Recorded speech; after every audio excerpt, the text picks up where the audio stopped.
Hello everybody.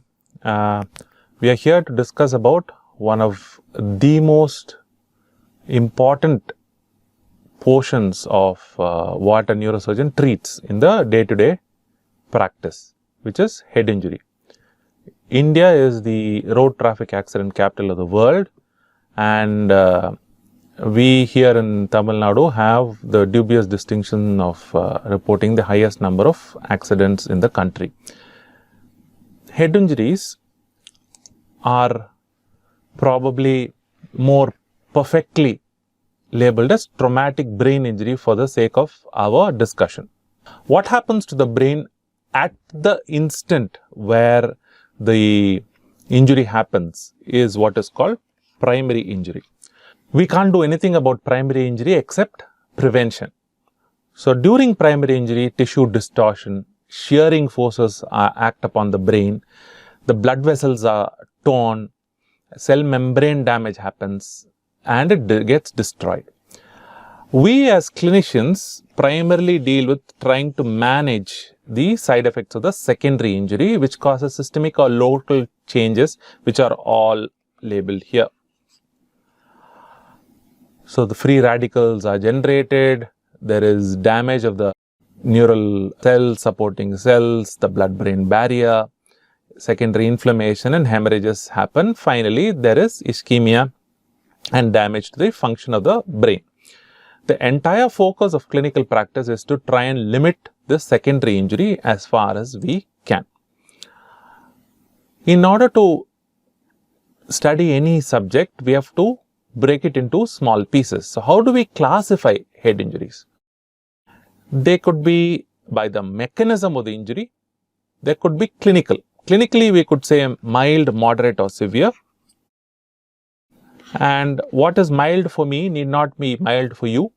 What is severe for me need not be severe for you. Therefore, we need something objective to put patients in each one of these brackets. By the mechanism, it could be either blunt force, like what happens when a car passenger meets with a road traffic accident. It could be a blast, it could be an assault with a penetrating object, it could be gunshot injury and such like.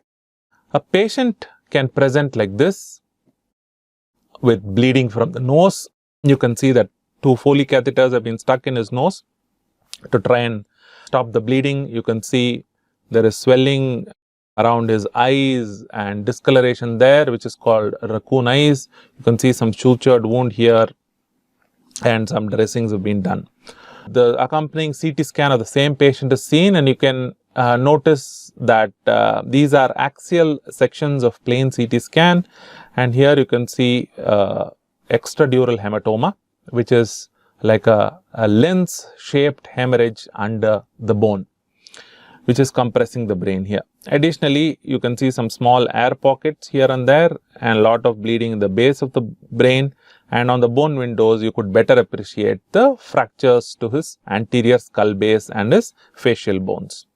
The 3D CT scan shows all the fractures that you can see in his calvarium, in his anterior skull base, and his entire face, as you can see, is shattered into 2 pieces.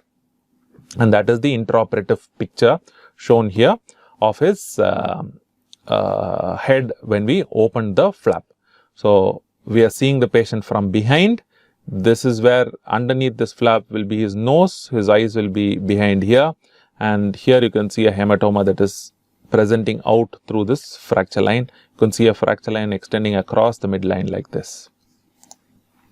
The same from a different angle, helping you better appreciate the extent of the severity of his injuries.